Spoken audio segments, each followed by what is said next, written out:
intención desta revista nosa.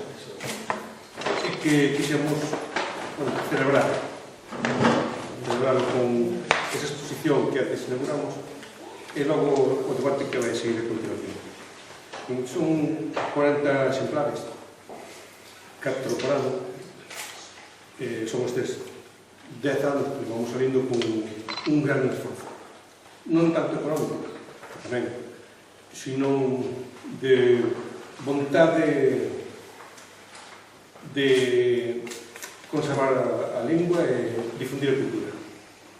Todos os que vivimos nela durante estes 10 anos facémoslo altruistamente, sin cobrar nin medio céntimo por este labor. Logo, sempre persistente, para que a revista salga puntualmente, é necesario prepararla con moita antelación e que moita xente se estruja o cerebro para contar cousas novas que non se dixeran xa antes e non aburrir a nosos lectores. Esta revista, como vedes, os que si seguides a súa vida hasta ahora, démoslle un lavado de cara, cambiámoslle a fasquía, pero non o contido. O contido sigue sendo o mesmo, variado, desde editoriais críticos por opinión hasta deportes, pasando pola gastronomía, a historia, música, etnografía, multitude de temas diversos para facela variada, para facela o máis atractiva posible. Este é, como ponía no folleto que partimos ao principio, se non o noso mérito, se o noso lucho. De tal razón que estamos moi orgullosos desta revista que queremos celebrar estes 10 anos con todos vos, mas con os nosos invitados, os que chamamos sentar en Madrid. Te dar exemplo, e agora vos presento.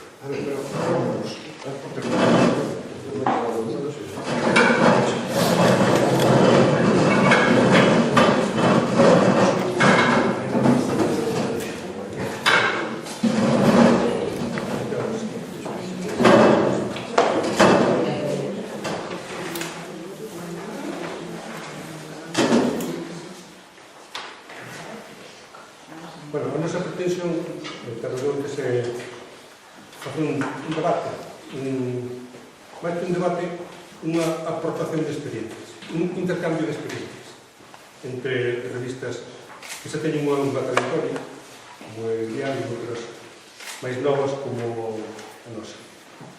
Intercambio de experiencias que nos poden servir para esta singladura, este navegar pola cultura e pola historia tamén, sexa feliz e encontremos sempre o porto. Neste intercambio de experiencias acudín en primeiro lugar, que tiña máis a man, o meu compañeiro do Instituto Xavier Castro, que desde vai fazer 19 anos publica a revista Casa Gramática, unha revista escolar de contido cultural e literario. Tamén cerca me quedaba Manolo Cartea, agora actual presidente de Barbantia, e durante moitos anos coordinador do suplemento que Voz de Galicia publica de Barbantia. Coordinador desse suplemento e máis dos anuarios. Ese boletín que anualmente vai sacando Barbantia desde a súa orixe no 2005. Tamén me quedaba moi cerca, Esteiro, o novo sentor, que foi compañero meu no Instituto de Muros, en Santixeria, moitos anos, e actualmente é o presidente da Federación para a Cultura Marítima Fluvial de Galicia, que publiquen esta revista de contido xa máis especializado, unha materia centrada no mar e nas embarcacións tradicionais do mar. E, por último, se me queda un pouco máis del se encargou o secretario da Asociación Víctor Freixanes, que actualmente é presidente da Academia Galega, pero durante moitos anos foi, non sei se sigue sendo, director da revista Grial, que publica a editorial Galega, xunto con Kiko Monteiro. A Víctor Freixanes se tivemos o placer de convidalo fai uns anos, 5 anos, ao congreso que na Cidade da Cultura fixemos para celebrar o centenario da Unión. Daquela a presentar un libro que a editorial Galaxia fixera sobre, para escribir a editorial que se encargou de publicar sobre Francisco Rodríguez. Invitámoslo nunha outra ocasión, unha inesperada ingresos que cada vez celebramos que hoxe ten en outras cousas. Digo que é un intercambio de experiencias. A verdade é que cada un deles vai falar da súa propia experiencia, de que problemas encontraron para a publicación e que é o que temos en definitiva. Creo que o orden que me ordenei pareceme desde unha das. Sobre a Terra de Ote se quedou visitada a revista, se atender a man os contidos. Agora, polo máis posible que sobre esta Casa de Granada. Bueno, pois moi boa tarde a todos e a todas. Grazas unha vez máis á Asociación Terra de Ote por terme convidado a esta súa casa, este pequeno microespacio de cultura onde sempre son ben recibidos. Quen teña ocasión, quen tivo ocasión de enseñar as revistas que hoxe circulan por aquí, verá e comprobará que hai un nivel excelente, tanto nos contidos como na escritura. A nosa publicación é unha publicación modesta, pero creo que ten unha característica fundamental que a fai valiosa, é que está, naceu nun centro de ensino secundario, nun instituto. Case todos os centros de secundaria, case todos os institutos e colexios tiveron ou teñen algunha publicación de carácter interno. Eu participei en moitas publicacións deste tipo, nalgúnas, noutros centros de ensino. Recordo a miña etapa en Terras de Melide ou a miña etapa en Terras de Negreira, mentre non cheguei ás Terras de Noia. De toda aquela experiencia que eu fui acumulando, de aquelas publicacións periódicas dos centros de ensino, a mí sempre me quedara pendente unha publicación algo diferente das que se facían, das que eran uso habitual nos centros de ensino. En xeral eran revistas onde había unha parte dedicada ao lecer, onde había páxinas dedicadas ao profesorado, onde había páxinas... En fin. Eu, no momento dado, preferí e quixen buscar algo distinto disso. Entón embarqueime nunha pequena historia con esta revista, que inicialmente ia ser unha cousa moi caseira, pero que por diferentes avatares acabou sendo unha revista con proxección en toda a xeografía.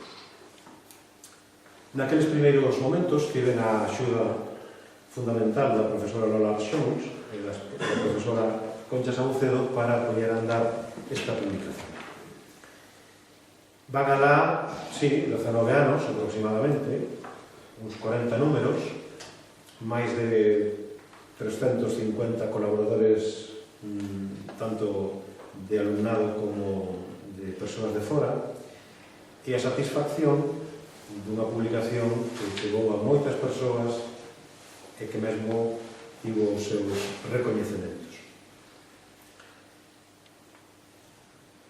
Un intercambio de experiencias, evidentemente. Moitos dos que estamos aquí, se miramos a nosa historia de pasado, acabamos aparecendo en moitas destas publicacións. Ilial, Barbantia, Casa da Gramática, Terra de Outes.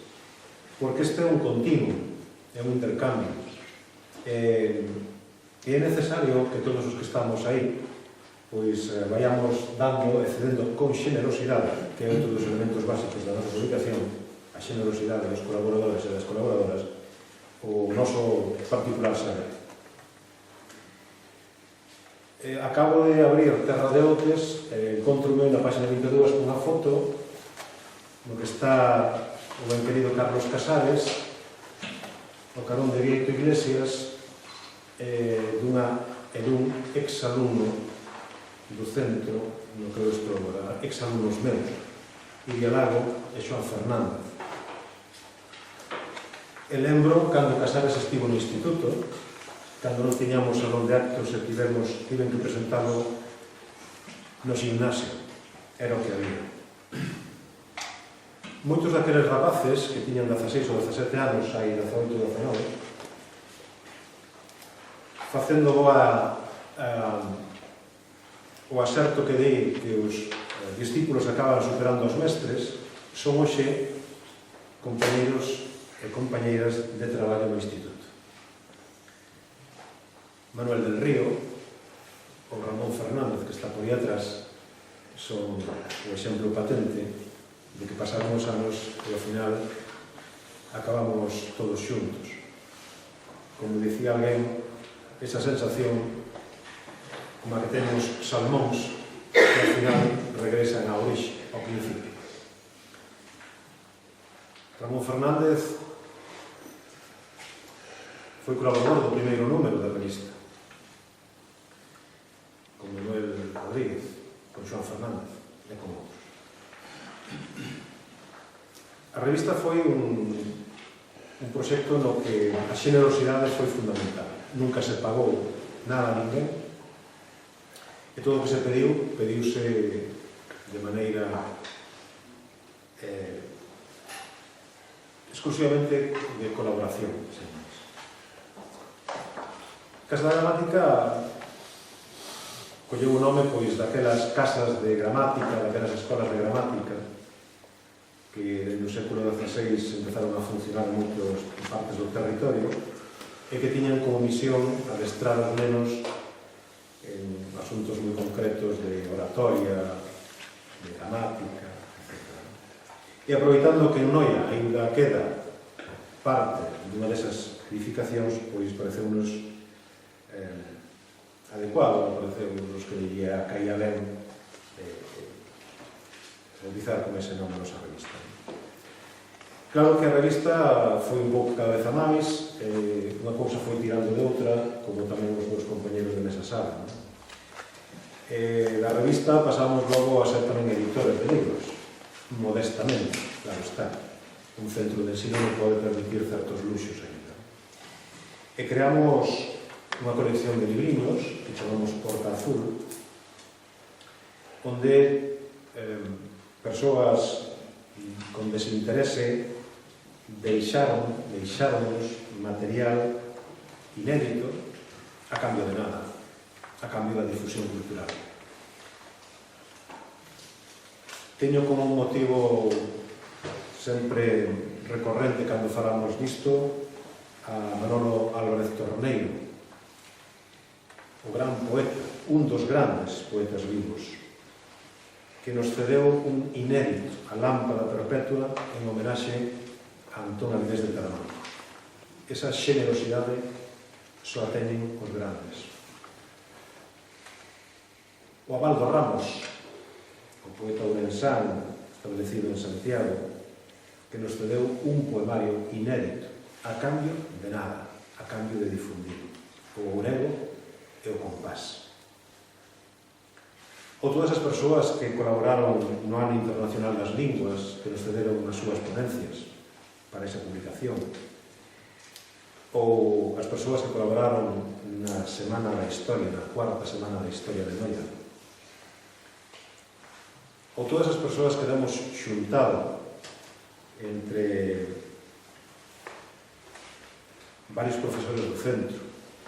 Raúl Soutelo está aquí hoxe, a profesora María Golán e máis eu, para dar ao prelo Os barcos do exilio.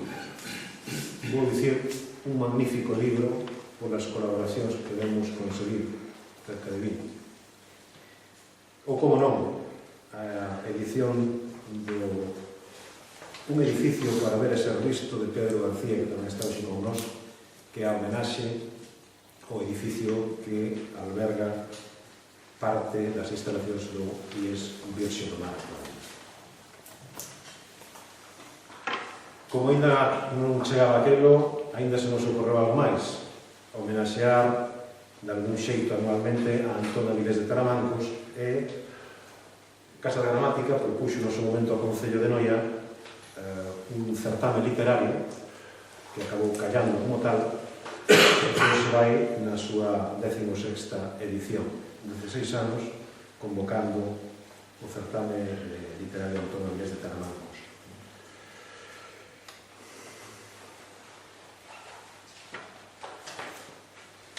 Lembrei hoxe unha hora especial a Manuel María, que colaborou naquele primeiro número con un traballiño sobre María Mariño Caró.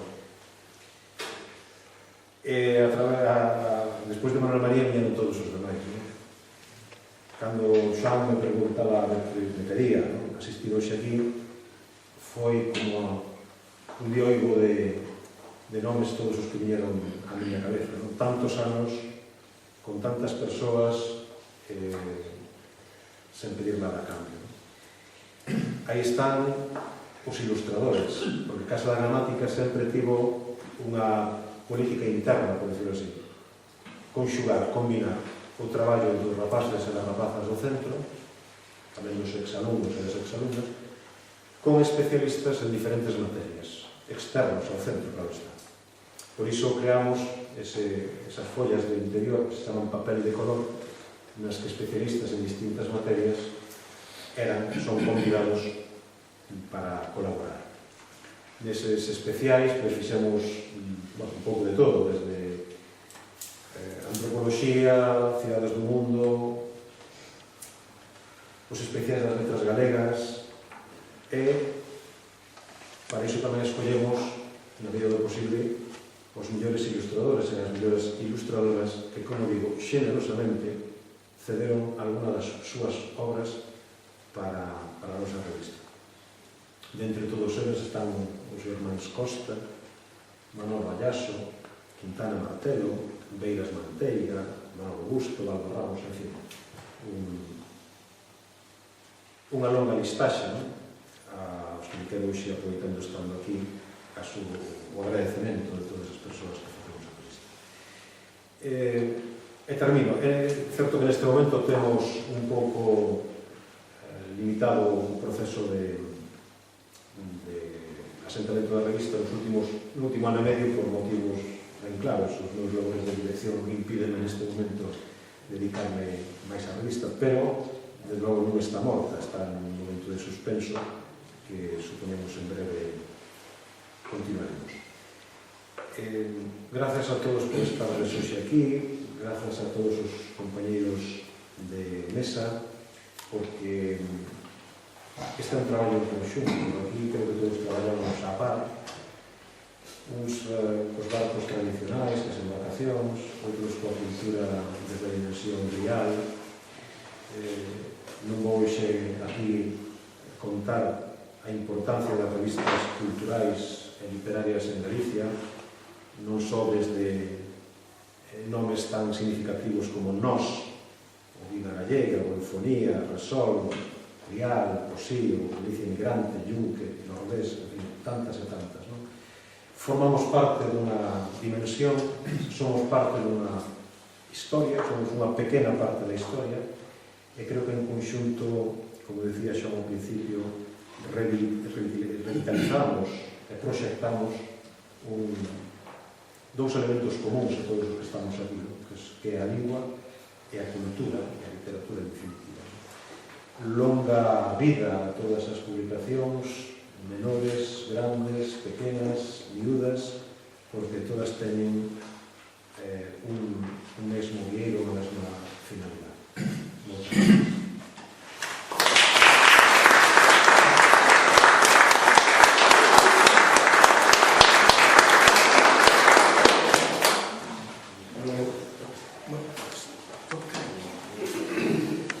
Ben, eu comparto o que te dis de que somos unha gran familia e a veces de amigos, dunha gran amizade.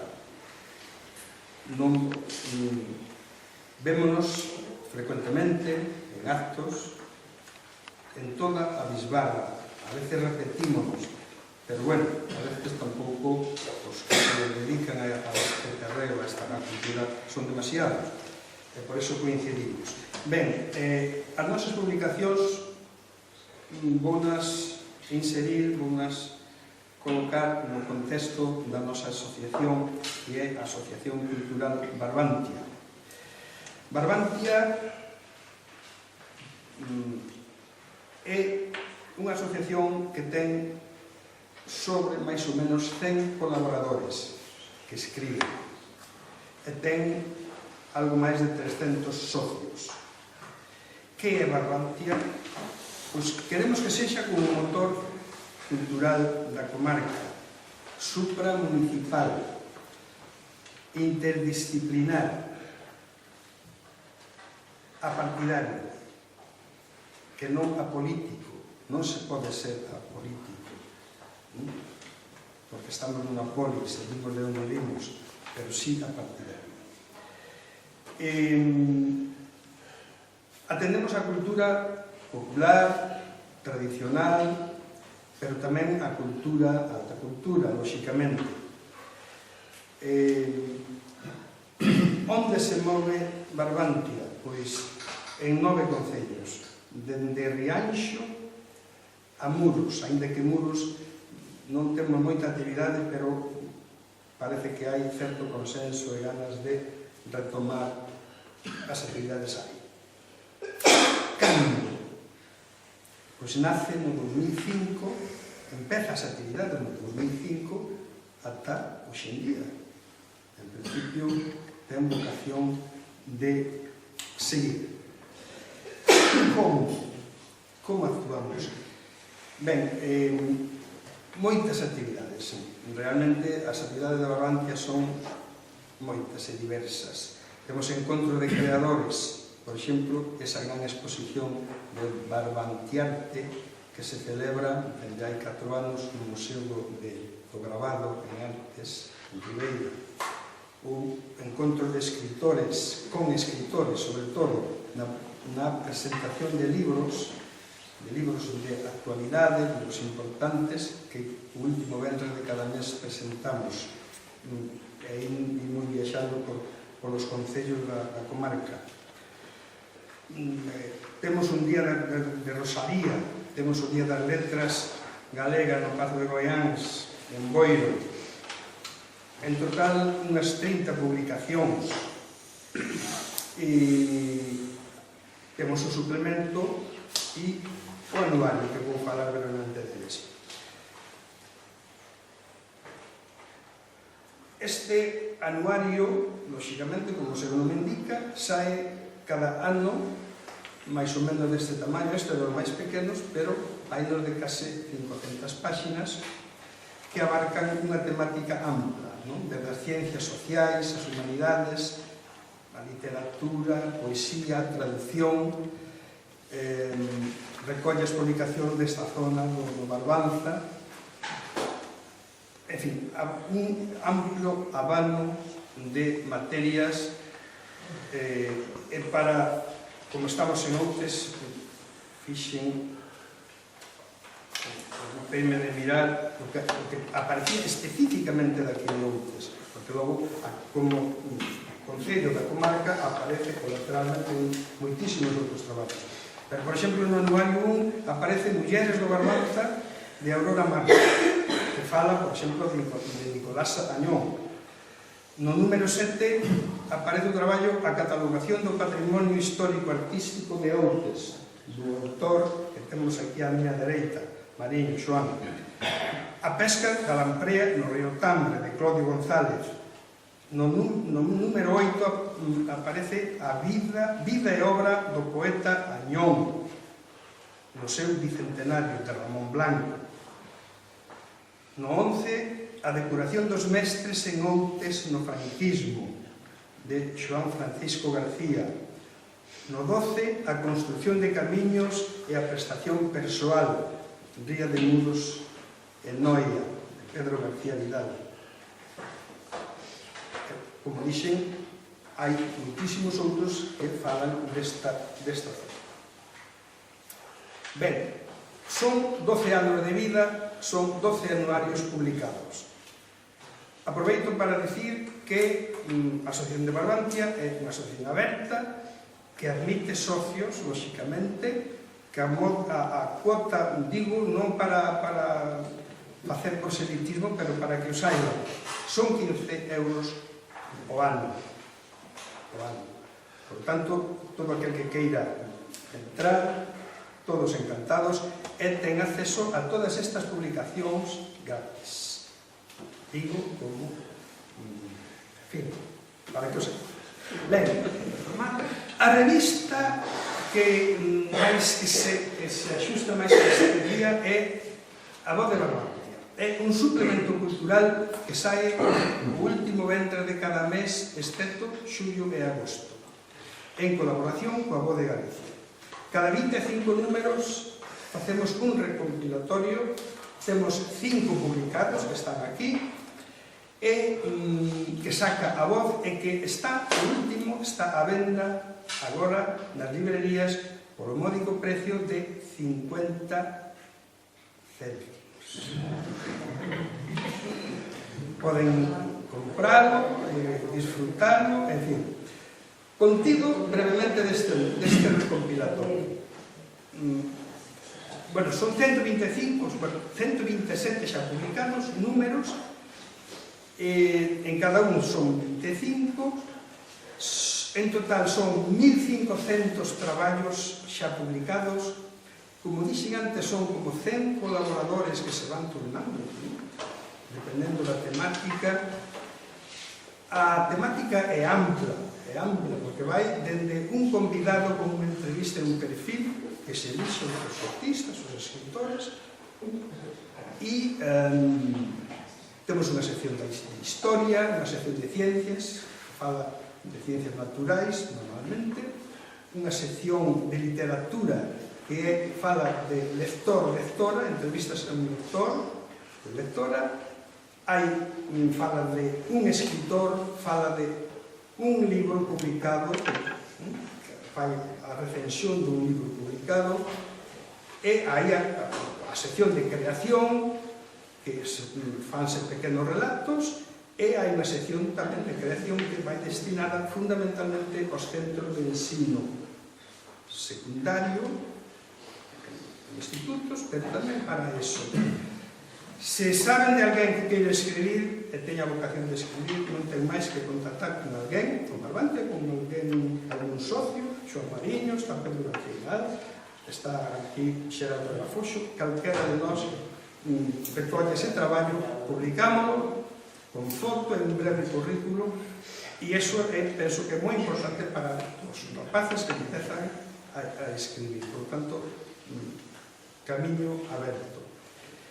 E nada máis, é dicir, nós estamos aí traballando pola cultura galega, somos unha gran familia, somos un gran equipo de persoas que, gracias a esta asociación, posiblemente esteamos en contacto, algo moi importante para a creación, onde que sexa a creación un acto en soedade, solitario, pero logo o artista ten que tamén sair á sociedade, integrarse na sociedade e relacionarse con eles. Por tanto, penso que ese é un dos logos importantes desta asociación.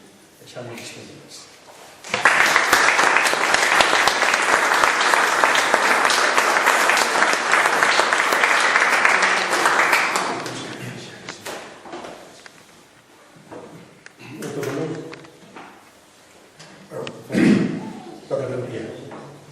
Boa tarde, chamonme, Manos. Entón,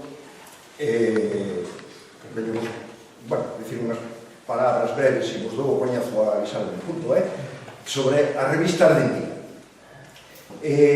Primeiro lugar, repartimos unhas cantas, pero trouxe unha caixa, como non somos moitos, creo que dá para todos. Ramón, tras tú a xusto, hai unha caixa que dan exemplares que non teñan, que o colla, se o vai ler, senón que non o ler. Vale. E que ya é posible. A ver, Ardentía, bueno, logo vos explico, nesta edición leva a denominación ou tipo de Nova Ardentía. Vale. É que a Ardentía era un produto moi artesán e que dependía moito dos nosos socios de Luis Rey, que moitos coñeceredes, grovense, que era técnico de cultura e bibliotecario do Concello de Cambados, que foi un dos dinamizadores de todo o movimento de recuperación do patrimonio marítimo, que era a súa gran vocación, creador dun colectivo do que saiu a revista esta e moitos outros traballos, e outra tema súa era a figura de Ramón Cabanillas, que fixera aquela magnífica exposición de Ramón Cabanillas, é unha biografía de Ramón Cabanillas. Faleceu tristemente hai 2 anos dun cancro demasiado novo, e por iso agora a revista se denomina así, Nova Ardentía. Sabes que costume, cando se refai un barco, cambian os patróns, o barco novo chamase nova, ou ponse auxiliar Ardentía 2, Nova Ardentía. E así fixemos, non para desligarnos de Luis, senón precisamente para recoñecer como unha etapa moi persoal del, vale, o traballo que fixo nos números anteriores. Bueno, a denominación foi a escolla dun nome que sabedes a Ardentía, pois referirse á forza do mar sin a acción do vento. É un nome sonoro, o máis literario das variantes que hai así polo país, a Andusía, Andisía, aquí entre nós sobre todo é Ardora, ou Ardomar, en expresión así. E foi, digamos, desde que naceu así o nome, non? Pero o contido, digamos, está no subtítulo que é descritivo, Revista Galega de Cultura Marítima e Fluvial. É a única que hai no país ao respecto, especificamente de cada vez, é mesmo na península. Vale? Non hai algunha outra semellante de asociacións nosas da Federación, pero, digamos, de unha dimensión un poquinho máis limitada por razóns obvias. É unha revista monolingua, evidentemente en galego, pero como a Federación inclúe a Asociacións do Norte Portugués os seus traballos, e mesmo forma parte de algún portugués como Ivone Baptista do Consello de Redacción, os seus traballos evidentemente son en portugués, e son o número 1 porque acompañou a delegación do Patrimonio Marítimo a Duardenez, a Bretaña francesa, porque casi todo isto noso nace como reflexo do que fixeron os bretóns. Foi, digamos, contra o final que desvía a exposición, podes mirar no número 1, contra o final están un pouco resumidos todos os traballos en francés. Actualmente de periodicidade bienal, porque é unha das actividades, accións que acompaña cada celebración, cada edición do Encontro de Embarcacións Tradicionais de Galicia. Xa o coñecedes aí, a edición, aquí fixemos na ría a edición de Muros no 2009 e a do 13, no 2013 a do Freixo, ambas exitosas, e, digamos, un dos que acompaña cada un dos encontros. Menos os 3 primeiros números, porque nacen no 2004, porque houve 2 circunstancias, o encontro é bienal tamén, en anos impares, houve 2 circunstancias que levaron a publicar a revista anualmente. Foi no 2004, con esa expedición ao Duardenez, para levar algo impreso, e no 2006, co ano da memoria, os actos que se facían no buque recuperado Idria 2, sabedes, que foi percorrendo toda a beira mar galega con distintos actos sobre a memoria, bueno, sobre todo o 36, o fin da República, o inicio da guerra, da represión e todo iso. Moitísimos as que fixeron aí, a revista foi se presentando por ali onde aportaba o Idria como un dos barcos recuperados, digamos, máis emblemáticos do noso movimento. É editada, é responsabilidade de Culturmar, da Federación Galega para a Cultura Marítima e Fluvial, por lo tanto, das súas 44 asociacións que integramos a Federación.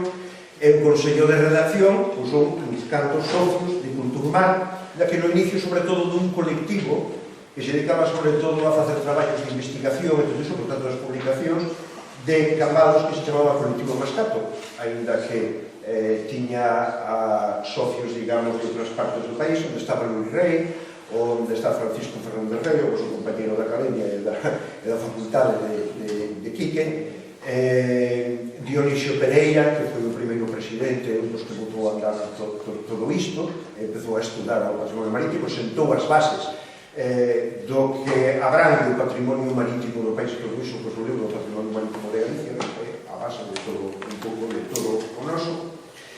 E os colaboradores, bueno, pois toda esa rede a que chegamos, ou a que cando se publica algo que ten que ver co mundo do mar, do río, coa cultura marítima, ou fluvial en xeral, pois entramos en contacto con él para pedirle un traballo e todo iso, e máis, bueno, pois nós somos algúns miles de socios, sumando todos os socios de todas as asociacións, non? As orixes da publicación están na propia orixe deste movimento. No ano 93, ou no 1993, os pioneiros eran 3-4 asociacións culturais, señor de Luzo, a típica asociación cultural, que dedicaban parte da súa faena ao patrimonio marítimo as embarcacións, decidendo centrar os seus barcos no porto de Ribeira, é o primeiro encontro de embarcacións tradicionais de Galicia, logo celebrarase bienalmente, e aí decidese crear esa asociación, promover que nazan máis asociacións ou asociacións existentes se dediquen ao patrimonio marítimo e fluvial tamén, vale? E iso vai engordando ata multiplicarse por 11 hasta este momento. E diversifica esas accións. Realizar un encontro, ir recuperando embarcacións, daquelas 4 ou 5, o patrimonio, a flota tradicional galega compoñena algo máis de 300 embarcacións tradicionais, é a máis potente de toda a Península Ibérica, sen dúbida, digamos que é o patrimonio flotante ao que nos dedicamos fundamentalmente, pero tamén facemos xornadas, exposicións, xuntanzas de embarcacións de outro tipo, regatas, xunto con todo este labor, e evidentemente digamos, alguna publicación, ter unha publicación, pois era un reto e unha necesidade ao mesmo tempo, non? Para espallar tanto o que facemos como para diversos traballos de investigación e todo iso que fai diversa xente polo país. E isto, o propio Dionisio Pereira, cando presidía a Federación, nos 90, na entrevista na Nosa Terra, falaba desa necesidade de, o xeito de la Xésima de Bretaña, tirar unha revista viva, popular e rigorosa sobre a cultura marítima do país. E os precedentes están na revista dos encontros, desde o segundo encontro, que foi en Coruxo, no ano 1995, a posteriori, dando conta do que fora o encontro, das distintas actividades, do que se debateran nas xornadas técnicas, e todo iso, publicamos unha revista, a revista do encontro, que se chamaba.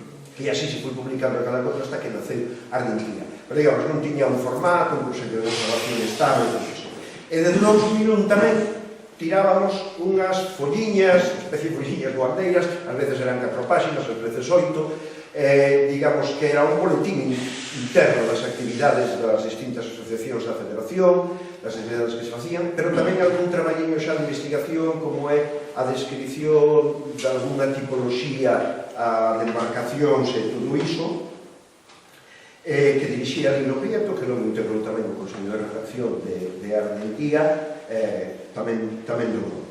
E por fin, no 2004, decidese tirar unha revista de verdade, vale? Que é esta Armentía, xa cun nome identificativo, cun formato máis ou menos estandarizado, se tedes na man, unha periodicidade fixa.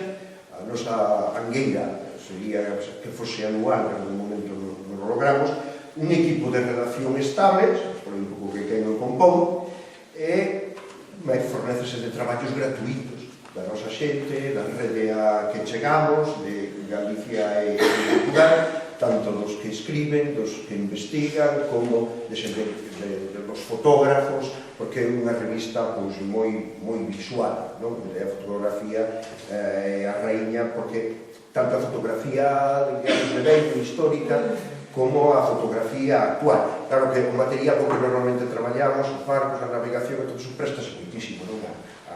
A fotografía. Ben, os obxectivos da revista veñen un pouco dos obxectivos do traballo da Federación. Investigar, estudar e chegar a catalogar os distintos elementos que componen a cultura marítima e fluvial do país, rescatar, recoller a memoria dos protagonistas desa cultura marítima e fluvial para recuperar e dignificar os mariñeiros, os que facían os barcos, os carpinteiros de ribeira, das mariscadoras, etc. Divulgar para dar a coñecer e tamén reivindicar os valores, pero tamén a potencialidade de futuro que ten o patrimonio. E atendendo os varios ámbitos, tanto do mar e do río, que é inmenso, non? Porque atendes non é as embarcacións, pero é o marisqueo, é a pesca, é a cabotaxe, os que facían os barcos, as redeiras que facían as redes, todo o patrimonio inmoble das algazóns, das fábricas de conservas, toda a beira margareta, e tamén o patrimonio natural, evidentemente, da nosa vida. É unha revista que procuramos multidisciplinar e variada para que dé unha visión global de todo ese rico patrimonio, que sexa o máis rigurosa posible, amena e de calidade para satisfacer distintos intereses, intereses e que chegue a distintas sensibilidades. As características máis ou menos as fundifican. A edición tratamos de cuidar ao máximo posible, podes ver, a letra é grande, doble en columna, a montaxe dos últimos números fai Sole Rey, unha compañeira que é xornalista tamén do Crómic. Digamos, o corazón de todo isto está nas Rías Baixas. Nós agora na ría de Muros e Noia acompañamos desde hai uns anos, pero imos un poquinho detrás da Ousa, por exemplo, así, non? Ali é o forte movimento, o mesmo a ilustración, a maquetación, que foi tamén, todo iso, para lograr unha imaxe, digamos, atractiva, non? Ainda que un traballo bastante artesanal. Aberta a outras culturas, sobre todo a Portugal, que ali temos as seccións, colaboradores permanentes, e unha selección ampla e moi variada de autores. Respecto aos contidos, pois, por lo tanto, tamén son moi amplos. Hai algunhas seccións, digamos, fixas. Si os que tedes a revista aí, podedes ver aí, baixo a foto de cada uno dos 2015 a Federación Autonómica, o Premio da Cultura Galega na modalidade de patrimonio, e a Atalaya. Atalaya é unha visión global sobre a situación do patrimonio, do movimento de salvagarda do patrimonio marítimo, que ven sendo, digamos, editorial. Escribeu nas Luis Rey dos 7 primeiros números e agora asilámonos como equipo directivo. Sino de proa, outra, digamos, sección, ás veces cámbiase o nome, pero damos conta das novidades bibliográficas sobre o mundo, sobre a cultura mariña e fluvial, tanto en Galicia como en Portugal. Letras na Almadraba, recuperamos textos dos nosos clásicos da literatura para chegalos, que teñan como protagonista o mar, evidentemente, o río. Pintores do mar, no que en todos os números se fala un pouco, sobre todo, se exhibe a obra de algún dos nosos grandes pintores ou pintoras do mar. Por exemplo, neste número hai un traballo precioso de Emilio Insua sobre Maruja Mayo, as pinturas de Maruja Mayo que evocan elementos marinos, que é unha maravilla. Sempre hai unha entrevista, as máis a veces son historias de vida, testemunhos vivas do traballo no mar, mariñeiros, carpinteiros, mariscadoras, os protagonistas da cultura do mar. E sempre, últimamente, polo menos, depois do terceiro número así, da primeiría, preséntase como se edita xusto para o encontro, preséntase esa edición do encontro, tamén unhas semanas antes ou algo así, e hai tamén para para espallar polo pues, algún artigo, algún traballo sobre os valores dentro do que é a cultura marítima, a tradición mariñeira da sede onde se vai celebrar o encontro, o medio natural da contorno, os valores ambientais e demais, non? Como esta sobre Combago, acabamos de celebrar o encontro este verán, ou cando foi do Freixo, que había o convite ao encontro, fazer o encontro do Freixo, ou que había o artigo de paz sobre o medio e a natureza do esteiro do Tapo, etc. E logo, digamos, variables, pois abrangue absolutamente todos os campos, non? A literatura, a arte, a etnografía, as artes de pesca, a carpintería, as embarcacións, a antropoloxía, a historia, a economía, a industrialización, a filoloxía, a arquitectura, a filoloxía por todo o léxico marino, a arquitectura polo patrimonio inmoble, o folclore, a memoria, etc. E os primeiros números tiñan ademais un tema central, o patrimonio inmaterial o primeiro, barcos e xente sobre as tipoloxías de embarcacións o número 2, un mar de memoria dedicado precisamente á memoria da República e todo iso, o número 3, o mar tamén ten mulleres, o papel da muller, o mundo da cultura marítima, ou as illas, nun seguinte número deles. En definitiva, é unha revista que eu creo bastante apreciada por variada de todo iso que nos reclaman das bibliotecas e institucións máis importantes, tenderán a RAC para que se conserve, están nas universidades do país. Este ano estuvimos tamén a bibliotecas públicas. Claro, a nosa rede de distribución somos nós mesmos, socios das distintas asociacións que o van repartindo, tiramos os 1000 exemplares, a nosa angueira é acadar unha rede de distribución máis xeitosa e, polo tanto, tirar máis exemplares. Os traballos todos, evidentemente, son altruistas e gratuitas, o custo é a impresión, pero como editamos cada edición do encontro, e son miles de euros o custo do encontro, metémonos como un capítulo máis do encontro, e ás veces logramos que os servicios de publicación da Diputación correspondente onde é a sede do encontro, este último, imprimímoslo á Diputación de Pontevedra, que o anterior á Diputación da Coruña, o sea que seguimos moi económico todo, non? Digamos, o noso desexo xa vos digo, non? Acadar unha maior distribución, estendela e unha periodicidade menor, por menos conseguir que sexa. Seguramente o próximo número sexa o ano que ven, que lle tocaría no 19, porque celebramos o 25º aniversario do nacemento de todo este movimento, que vamos celebrar unha gran xornada en Compostela, e gustaríanos sacar un número especial con ese motivo. Vale, gracias.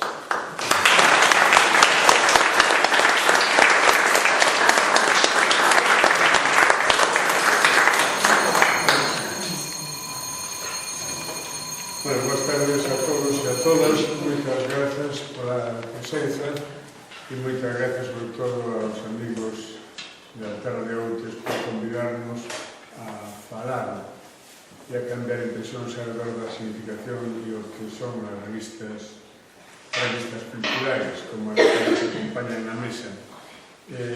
Estamos aquí Enrique Monteagudo e Maiseu, que somos os responsables da revista Grial, que, bueno, ten unhas características distintas das que aquí se expuxeron, ainda que eu concordo moito coa intervención de Isabel Castro cando di que isto é un continuo, que somos un río, que non hai maiores e menores, non máis grandes e máis pequenos, todos estamos na mesma causa de abrir espazos, plataformas de reflexión, de información e de debate alrededor da cultura galega.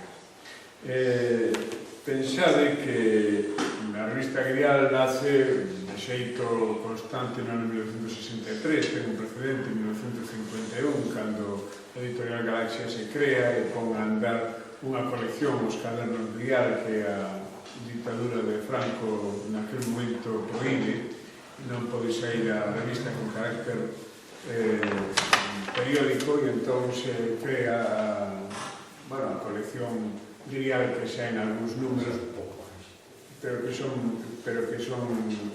prohibidos, E a partir do ano 1963, con unha certa apertura, entre comillas, do réxime da dictadura, pois consente-se a saída da revista e empeza a publicarse de xeito constante. É unha revista trimestral, dende 1963, sae sempre, todos os trimestres, a trimestre vencido, curiosamente, que foi unha das autorizacións que permitiu naquele momento a censura, tiña que sair a trimestre vencido, non ao inicio do trimestre, nunca soubemos moi ben por qué, pero era unha condición que se poñía, e seguimos mantendo esa tradición. De feito, este último número que saiu hai pouco é o de abril, maio, xullo, e agora está a pique de saír o de xullo, agosto, setembro, sai agora, e prepararemos o derradeiro trimestre do ano que sairá nos primeiros días do mes de xullo. E ademais poñíase como condición de xaneiro, exacto. Ademais poñíase como condición que a revista tivese unha presencia, que o castelán estivese sempre na revista. Ata que a partir de determinado momento, xa a finais dos primeiros anos 80, no ano 75, a morte de Franco, xa a revista pode sair de xeito monolingüe e está exclusivamente publicase en galego, ainda que aceptamos como lingua tamén compañeira ao portugués. Tamén se publican textos, bastantes textos, periódicamente textos en portugués. Ben, é unha revista que ten alrededor de 1.200, 1.500 exemplares de tiraxe, cunha distribución importante non só en Galicia, sino fora de Galicia, con intercambios nas universidades e con outras publicacións alrededor do hispanismo e a lusofonía. Custa 12 euros, non os prezos que nos puxeron os compañeros de Barbantia ou os compañeros da Casa da Gramática, 12 euros e 40 euros a suscripción anual. Bueno, está aí e podedes ver un pouco as características da publicación. Neste momento ten alrededor de 1.500 colaboradores ao longo da historia que colaboraron nas páxinas de Grial, e evidentemente nas páxinas de Grial está, eu creo que o melloriño da cultura galega, e incluso con un intercambio importante de universidades, como dixen antes, e de institucións de fora de Galicia que están relacionadas co hispanismo e a lusofonía. Tanto históricamente, que foi unha estrategia moi meditada dos primeiros directores, que foron Ramón Piñeiro e Francisco Fernández del Riego, logo unha etapa entre 1989 e o ano 2002, Carlos Casares, e a partir do ano 2002, no de la Molalista, incorporamos diseño, incorporamos cor, novas seccións, unha nova filosofía, que na realidade continúa e profundiza xa na que iniciara os nosos predecesores. Afortunadamente a revista ten hoxe unha estabilidade económica que se explica, primeiro, por esos suscriptores, segundo, porque teníamos unha fórmula que vexo de todos estamos igual, que é un apoio publicitario. No noso caso, o que facemos é un anuncio na contracuberta e outro na segunda contracuberta, pero máis nada, non hai outra publicidade na revista. Pero con esos dous anuncios, máis os 700 suscriptores aproximadamente que ten hoxe Grial, pois podemos decir que Grial navega como vento. E navega como vento tamén, hai que decirlo, gracias á xenerosidade dos colaboradores, porque igual que decides que aquí todos escriben gratis, pois en Grial eu teño que decir que con alguna excepción, sobre todo cando hai que pagar alguna traducción ou algún dereitos de autor de alguna publicación de fora de Galicia que hai que traducila, que entonces lógicamente se paga un dereito de autor da contratación e a traducción. O resto dos autores e autoras que colaboran en Grial fano generosamente e gratuitamente. Esta é unha cultura que sostemos con unha épica da generosidade e non debemos renunciar a iso. Oxalá podamos pagar, cuidado. Pero non debemos renunciar a esa épica de generosidade que tamén é implicarse na causa que defendemos. As revistas que están hoxe aquí, que nos acompañan, son as revistas, se se quere, pois, de un entorno específico, a veces de un entorno temático, outras veces de un entorno xeográfico, con as características especiais. A Casa da Gramática, pois, máis centrada na batalla do mundo do ensino, da dinamización centros escolares. Barbantia pois, é unha experiencia fantástica de dinamización cultural de toda esta comarca, dende Rianxo hasta Muros, como decía antes Manuel, e o caso de Arlentía ou de Nova Arlentía agora, pois con ese referente de Luis Rey, que foi unha persoa especialmente querida por todos nós, pero tamén está moi especializado e centrado no mundo do mar, e iso creo que lle dá unha personalidade que tamén é atractiva en moitos casos, no mundo do mar, tanto de... Curiosamente, neste número de Grial que vai sair agora, que está xa en máquinas, e que centraremos alrededor do mundo da cultura do celtismo e a cultura atlántica como marcas de identidade histórica da cultura galega, como identidade simbólica, que somos celtas, que é iso. Pois hai un capítulo de Fernando Alonso centrado na gamela e na maseira portuguesa, que curiosamente vexo que hai un traballo de Francisco Fernández Rey sobre ese mesmo tema, as embarcacións de carácter pre-latino, moitas delas. Porque temos unha riqueza enorme nese mundo, aquí de repente hai un mariñeiro da ría, vai pescar o xeito, resulta que é unha arte romana, leva as nasas, que é unha arte neolítica, e logo leva unha barqueña que seguramente é medieval, pero con un poliéster e puxa incorporada un motor, e orientase polo GPS, fai o sonar para localizar o peixe que antes localizaba o ollo, e chava polo móvil a casa para decir se vou ou non vou. Esa é a capacidade para viaxar entre o neolítico e as novas tecnoloxías do século XXI, pois é algo que caracteriza a sociedade contemporánea e que está aquí. Grial, e rebato un pouco na descripción da revista, para entrar noutros temas de debate, Grial organízase a partir dunhas seccións fixas, como se decía aquí antes, de outras publicacións, están aí nas vosas mans, e podedelo ver, e sempre, cada número vai un tema monográfico que presenta a revista. O feminismo, o asociacionismo cultural, a memoria histórica da Guerra Civil, pois agora o celtismo, que do que falábamos antes, Carlos Casares, ou a figura a que se dedica o Día das Letras Galegas, ás veces tamén cuestións de economía, porque temos unha concepción da cultura, e iso sí que é unha chega importante e unha convicción de todos nós. Temos unha concepción da cultura, a cultura non é algo que se garda nos museos, non é ni sequera unha cousa que está só nos libros, non é unha cousa que se esconde ou que se agocha ou que se presenta nas bibliotecas e nas hornacinas de cousas moi solemnes ou nas academias, non? Por falar aquí das academias, xa que Enrique Monteagudo Maiseu estamos ao frente agora da Real Academia Galega. A cultura é a vida. A cultura é a economía, a cultura é a música, a cultura é a maneira é a gastronomía, é a maneira de vir, a maneira de relacionarnos, a maneira de organizar o territorio, a maneira de comunicarnos, a maneira de vestir, todo iso é a cultura, e, por tanto, ter unha concepción aberta, dinámica, dialéctica e viva da cultura para nós é fundamental. Por iso, a veces, hai números dedicados á economía ou á socioloxía, hai números dedicados á explotación forestal, que fixemos un número moi interesante, e, además, os números onde aprendemos, hai que dicilo que dependemos moitas cousas. Eu, por lo menos, como director, cada vez que publicamos un número de Grial, saímos con unha chega nova de coñecemento, o cual é algo que nos enriquece.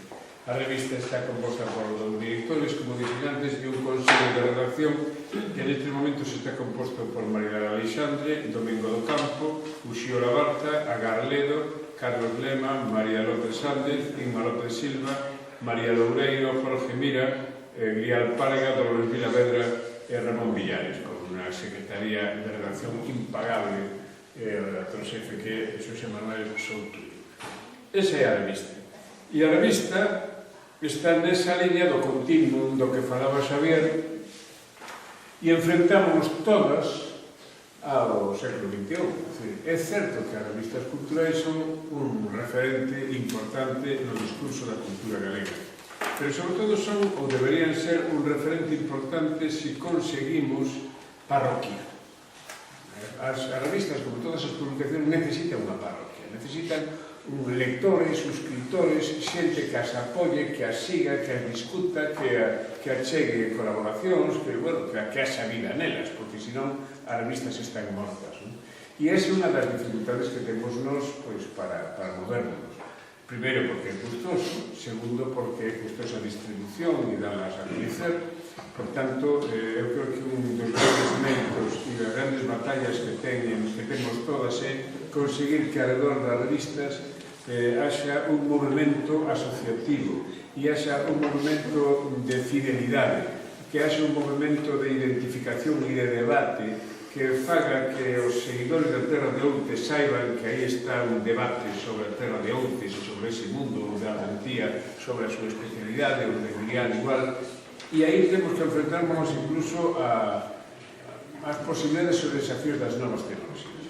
E aí recoñezo que Grial é algo que temos que sempre estamos decididos e aínda non dimos o paso, porque unha vez que dar o paso non tes marcha atrás. E se estivemos aquí 54 anos así, pues podemos aguantar un poquinho máis, pero non moito máis. E iso creo que nos afecta un pouco a todos. O compañeiro de dirección, Enrique Monteagudo, falanos moitas veces dun blog ou dun portal que se titula I Love Muros. Unha página de Facebook. Unha página de Facebook onde de repente o día deberías aí, o mundo de muros anda por o mundo adiante, anda por o mundo mundial, de tal maneira que de súpeto todas as mañas iso pasaba a min cando estaba en Madrid dirixindo o Grupo Anaya e a Alianza Editorial, que por as mañas antes de empezar a traballar abría o correo electrónico daquela eran as primeiras webs. A web aparece no ano 91 e estou falando do ano 96, non?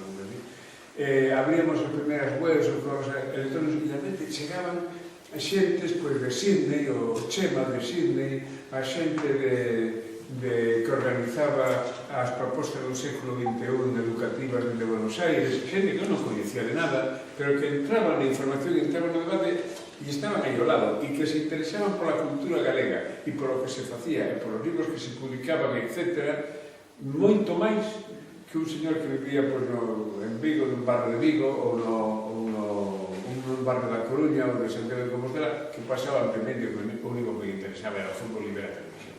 Por tanto, empezamos a empezar a pensar que os nosos espazos de relación van máis alá dos espacios físicos próximos e temos que empezar a falar desas novas lenguaxes.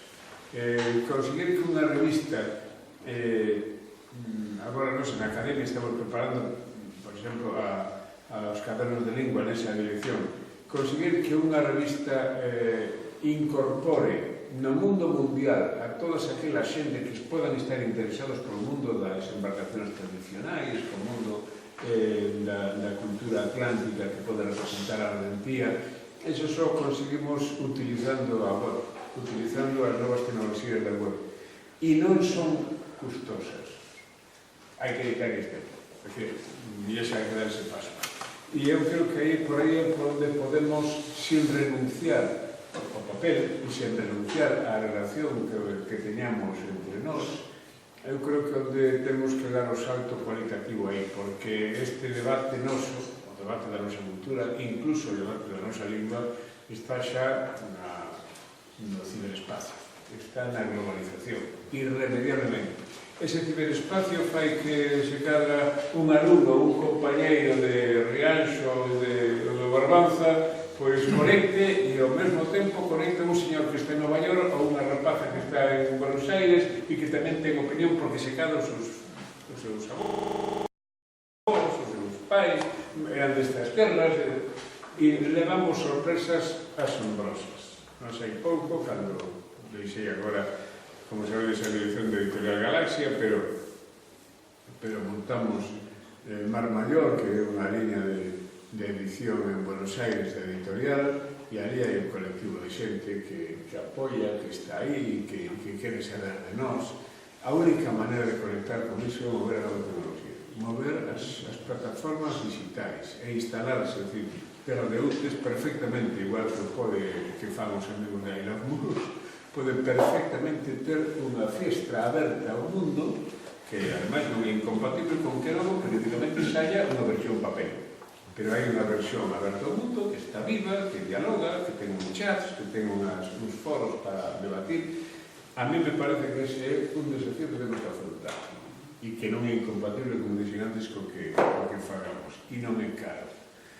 Por que non facemos en Grial? Porque, claro, Grial ten unhas dimensións de tal calibre que se das ese paso estás obrigado a ir hasta o final. Por exemplo, a digitalización de todos os fondos.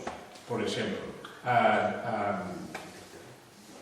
non me acordo agora, non me sei agora a palabra exacta, a degullar todos os artigos para que podamos localizarlos polos autores, a identificación de todo iso para poder acceder a un artigo, a outra dimensión. E iso significa un custo económico e unha disponibilidade técnica e de persoas, lo que nos pasa na academia, bueno, pues, vamos, hai que medir.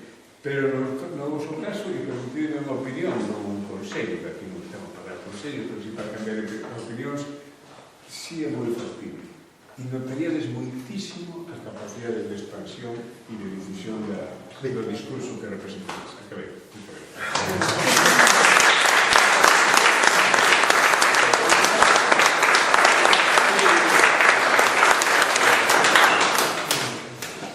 Bueno, eu queria dicir a Víctor, perdón, queria dicir a Víctor sí, sobre o que estabas dicindo, que as revistas avendías podedelas ler na nosa página web. Nós precisamente falei antes que un dos antecedentes era o pouco boletín que sacábamos en papel e todo iso. Iso quedou obsoleto precisamente porque tes unha web. Entón, podes publicar ali un libro, pero sobre todo que eran as noticias de educación, nos vamos a organizar, non sei que, o calendario de actividade. Iso está na página web. Vale? É verdade. Bueno, a escrita, a grafía, traballo sobre Manu Jamal ou aquela... Pero sí, eso é verdade, eso é verdade. A página web ten outro problema. Ti acaba de fallar un dato de cada mesa. Efectivamente, a Mentía ten unha página web. Eu non lo sabía. No, ten a Federación. E aí tes as súas publicacións. Non, pero é que debería ter nova Mentía. Tamén Grial está nas páginas da Asociación de Revistas de Cultura de España e tal. Está en Galaxia, visto. Está en Galaxia e Ya está na página. a veces ni se entera. Cal é o problema da web? Todo. Sí, todo Grial. Que pasa Cal é que... o problema? O problema está en que ti estás na rede, pero logo tens que afrontar a estrategia de comunicación para que a xente se entere de que ti estás na rede. E iso é casi tan traballoso como estar na rede, pero forma parte da dificultad. Sí, para romper barreiras e... Nada, a rede é un océano inmenso e unha pignificación. Se abres o debate, favor.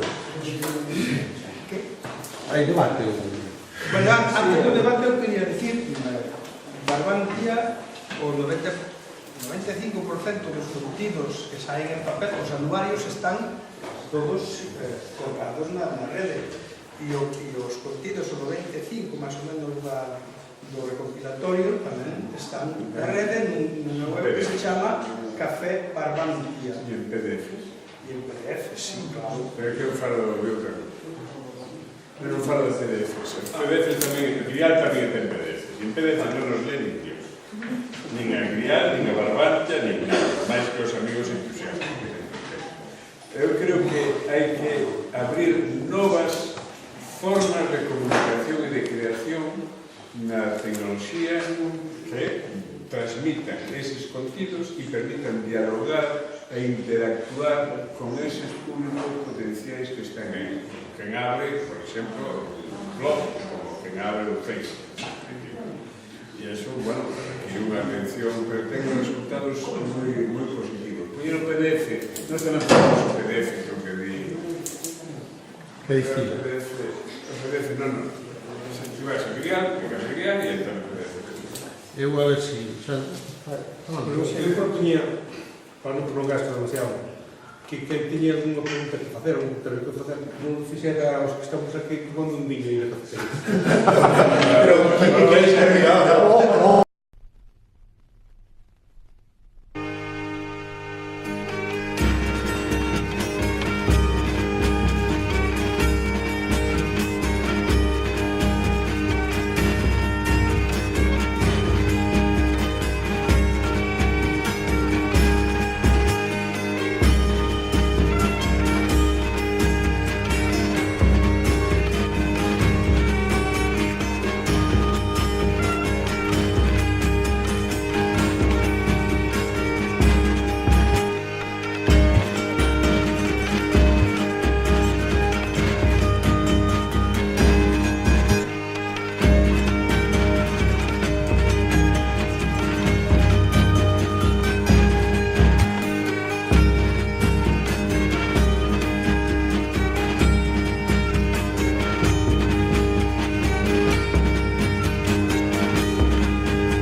pola tarde.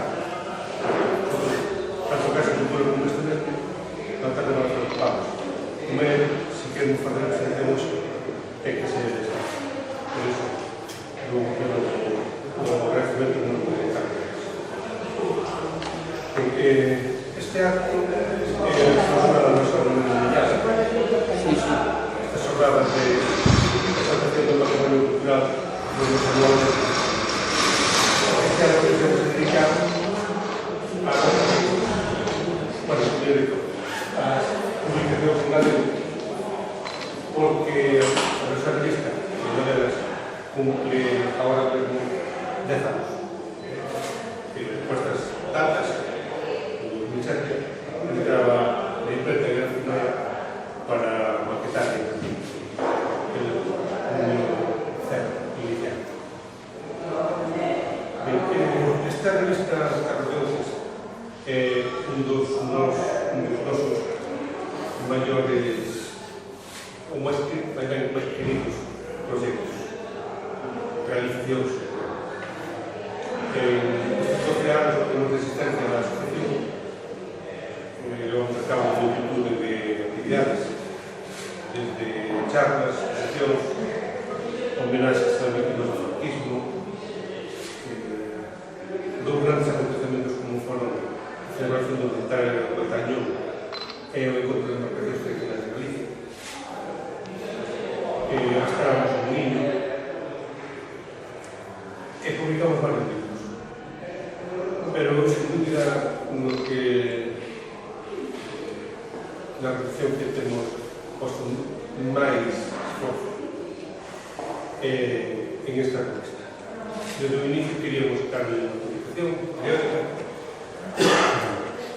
Discutimos no Consello de Redacción constituído acerca da periodicidade, dos contidos, nos formatos de editar, e cando chegamos ao punto de encontro a la foi hubo que reunir bastantes xente que escribira, que moitos non é nada fácil, e non é sumamente fácil, tradición literaria longa, en que hai multitud de personas vinculadas ás universidades, estudos, que teñen moito que contar, pero nunha población pequena como outras é farto complicado. Pode ser reunir un grupo de personas unha temporada e as ideas se acaban, de maneira que hai que recurrir a veces a extorsión, a tentar describirse a capturarlo cos escritos, con ideas que poñen sobre papel. E isto foi fixo realidade a Cristo, esa colaboración de tanta xente, sempre desinteresada, a veces forzada, de por recoñecemos, pero máis das veces que a turista é o momento. Moita xente parece increíble, pero conseguimos juntar aquí esta publicación ao longo destes 10 anos, estes 40 números, 134 personas. As máis delas, homes. Mulleres como non se deve decir, que pasa, un número de 30. Pero, para mí, para o meu curso de inventar redundantes, non deixa de ser un lucho. Que esta revista saia unha e outra vez con todo o esforzo económico que hai que realizar, que cae unha das veces.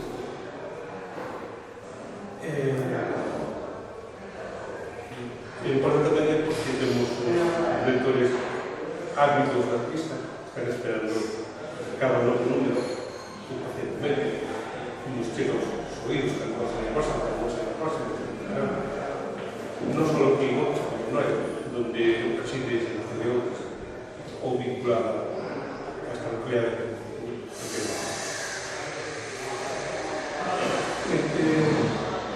Nós chegamos a este 10º aniversario, decidimos no asunto directivo facer un número extraordinario, ese número 40 que presentamos a semana pasada. É máis un recopilatorio con o mellor, o noso juicio, de todo tanto que vamos a publicar.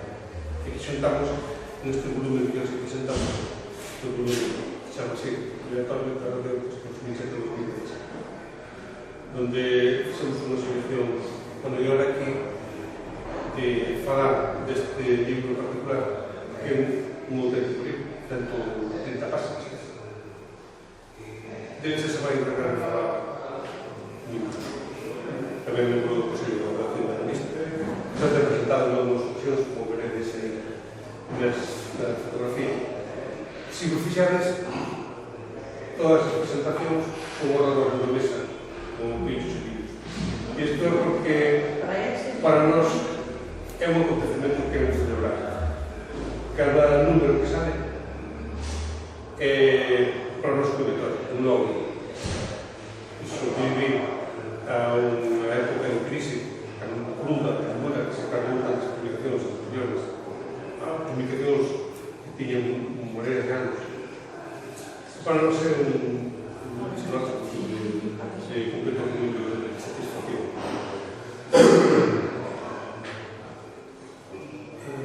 Non hai para nada.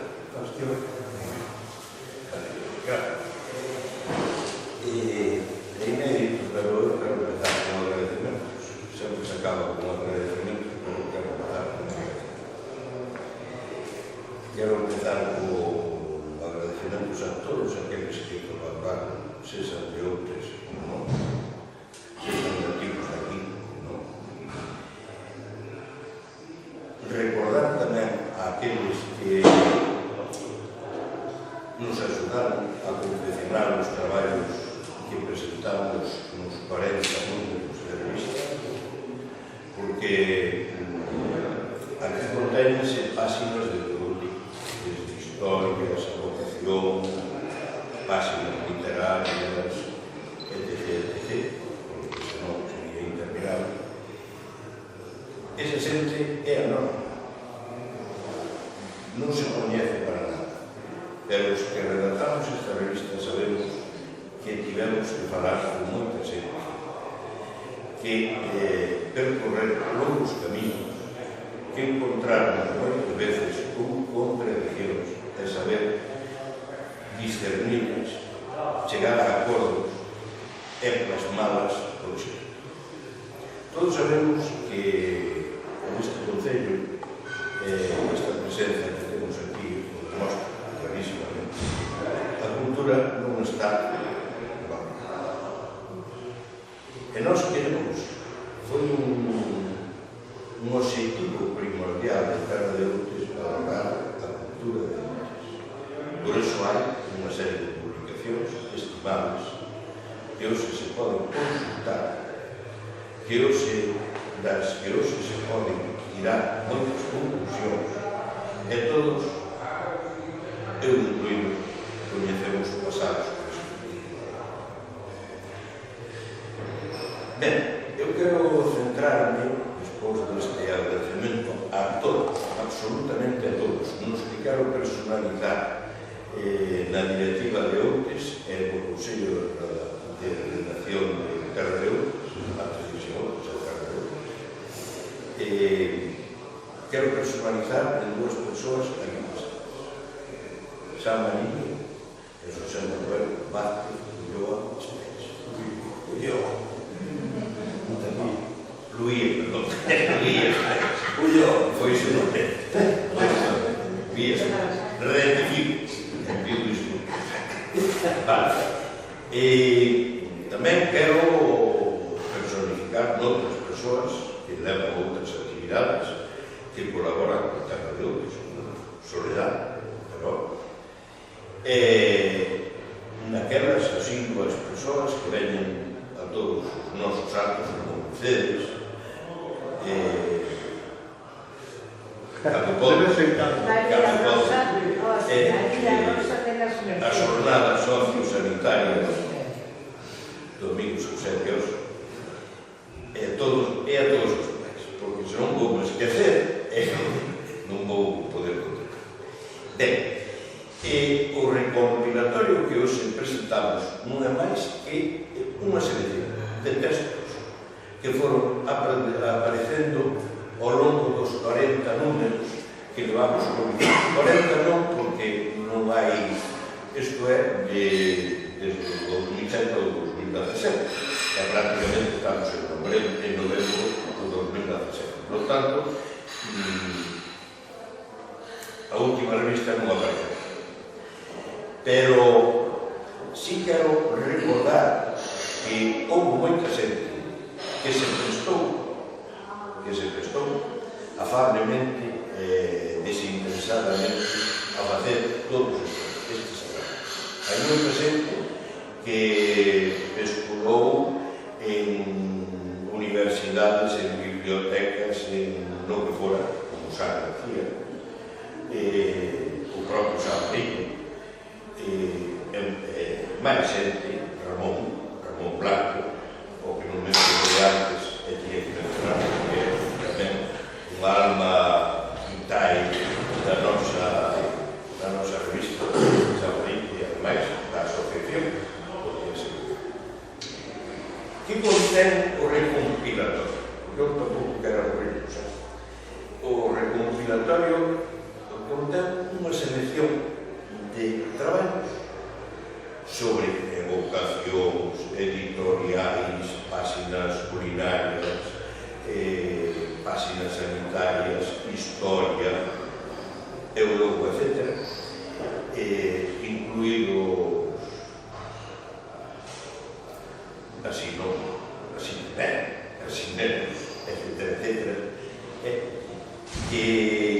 que fomos traballando pois un equipo de xente altruísticamente, porque ainda nos custou cartos, eu sei que nos costa cartos a todos, porque hai que desgradarse, hai que falar con un, hai que esperar que un día non está, outro día tampouco. Entón, pois, iso leva un esforzo importante. E remato xa, porque isto non pode ser unha charla interna. Remato cunha humilde petición, pero sincera. A toda a xeración lle corresponde unha vida, unha opinión.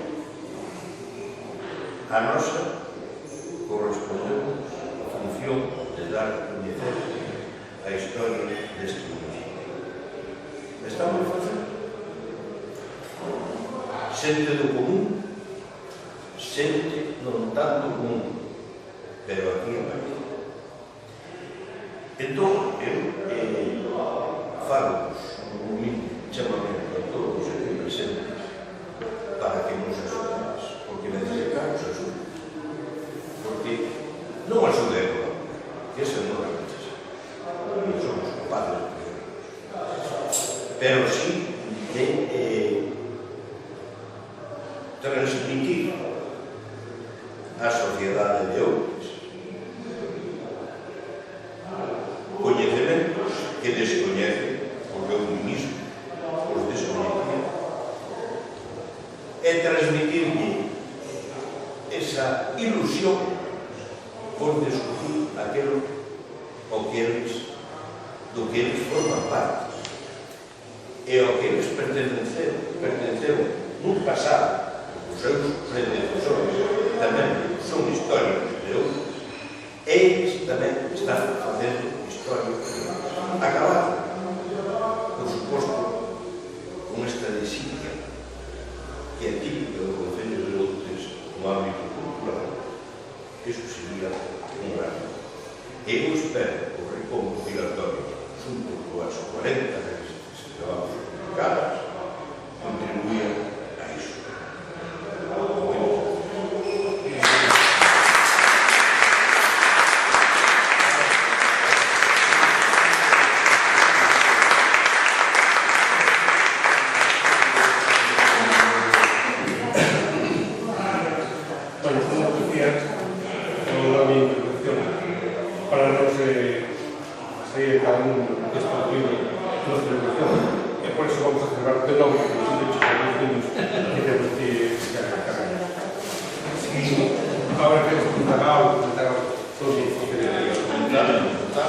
Mais amigablemente.